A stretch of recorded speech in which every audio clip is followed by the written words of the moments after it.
Hello guys, this is Spurs 21 here, back with another video for you. Today I'm going to be going through a topic that I used to do, when I first started YouTube, and I thought I'd, bring it back for some fun.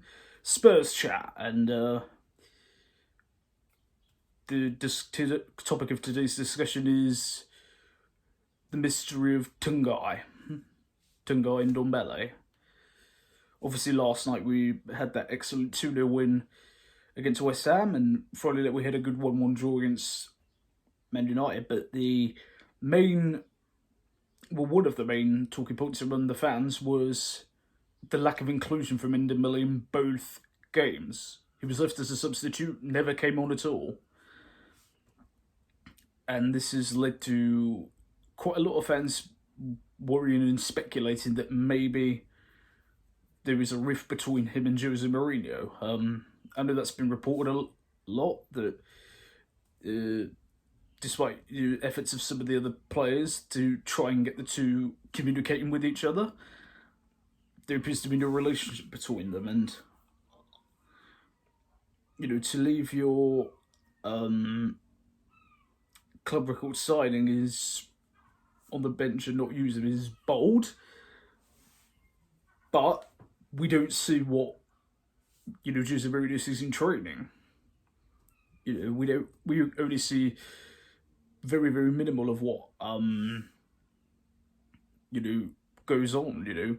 We only see like 10% of what the game on the pitch compared to all the days and weeks of training on the training ground before. So there must be some kind of underlying issue that we're not either. Number one, we don't know about, or that we're not being told, because something's clearly not right.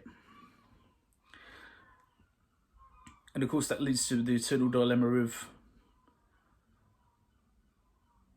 do you play him or not? The ability of Ndombele has never been in question. You've seen the little times he's been on. You've seen the ability in there. He's got the talent to be one of the best midfielders in the world. But whatever it is, whether it's his attitude, his application, his fitness, his mentality, there's just something not clicking for him. And I think I could see him being a very big talent being wasted, unless he bucks up, or him and Mourinho managed to sort the differences out, if indeed that is the issue.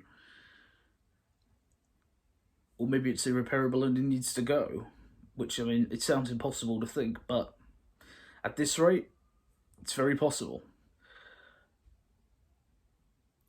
So that would often lead to the question of, number one, do we sell him?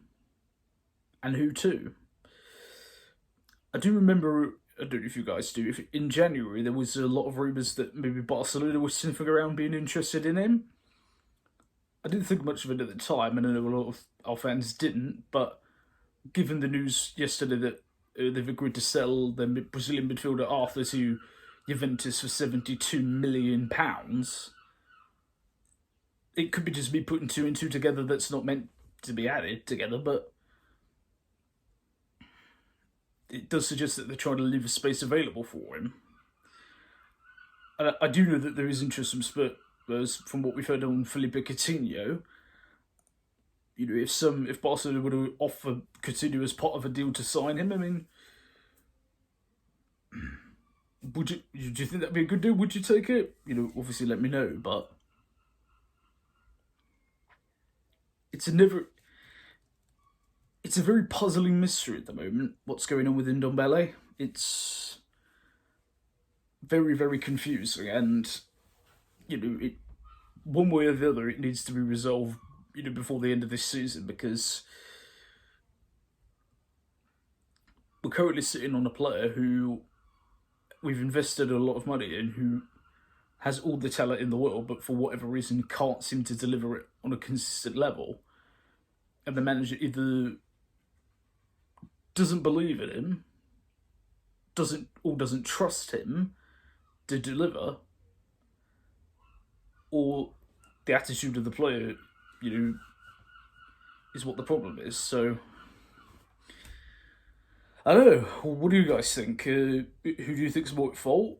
What do you think the issue is? Do you think if an offer comes in the summer, a big offer, would you accept it, or would you try and ride it out and try and unlock, the player that we know is in there? Leave your thoughts and opinions as ever in the comments, guys. Thank you as ever for your amazing support. Thank you for watching. I've been Ben for this 21. I'll see you soon. And as always, come on, you Spurs.